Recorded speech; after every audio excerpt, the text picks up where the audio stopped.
പതുക്കെ. മോള് മുറിയിലേക്ക് ചെല്ലും. ഡോക്ടർ ഇപ്പൊ വരും. പോയി റെസ്റ്റ് എടുത്തോ.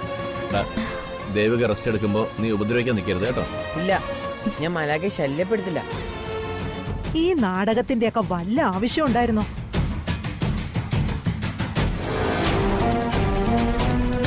സിദ്ധുവിന്റെ കാര്യത്തിൽ ദേവികയ്ക്ക് മാത്രമേ ആത്മാർത്ഥതയുള്ളൂ. ദേവിക മാത്രമേ ഇവനെ പരിചരിക്കുന്നുള്ളൂ. അത് സ്ഥാപിച്ചെടുക്കാനുള്ള അഭ്യാസമായിരുന്നല്ലോ ഇത്.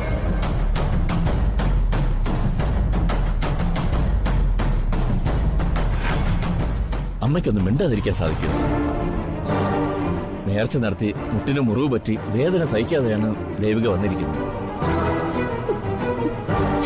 ദേവികയെ ഇനിയും വേദനിപ്പിക്കരുത്, അനാവശ്യമായി പരിഹസിക്കരുത്. മോളകത്തേക്ക് ചെല്ല്.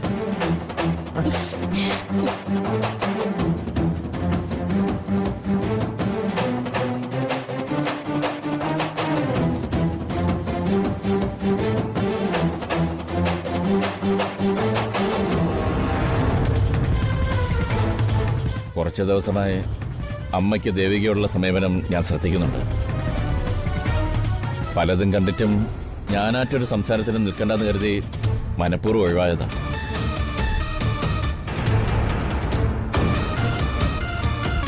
പക്ഷെ ഇനി ഇത് കണ്ടില്ലെന്ന് നടിക്കാൻ പറ്റില്ല. നിരന്തരം ദേവിക കുറ്റപ്പെടുത്തുന്നതും അവളെ താഴ്ത്തിക്കെട്ടി സംസാരിക്കുന്നതും മഹാമോശമാണ്. അമ്മയ്ക്ക് എന്നെ അത് തോന്നുന്നില്ല. അമ്മ ഇത് ഒഴിവാക്കണം, അവസാനിപ്പിക്കണം. മഹാദേവ, നീ ഞാൻ പറഞ്ഞോട്ടെ, ദേവിക ഈ വീട്ടിലെ മരുമകളായി വരണമെന്ന് ഏറ്റവും കൂടുതൽ നിർബന്ധം പിടിച്ചത് അമ്മയല്ലേ?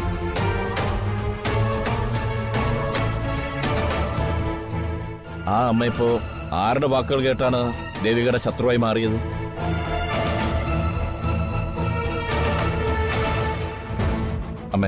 അമ്മയ്ക്കൊരു വിലയുണ്ട്. അത് അമ്മയായിട്ട് നശിപ്പിക്കരുത്.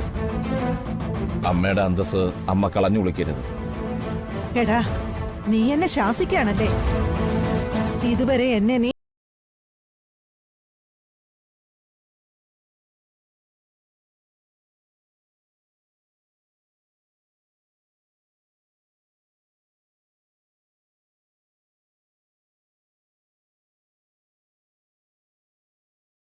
അവളെ പരിഹസിക്കരുത്, വേദനിപ്പിക്കരുത്.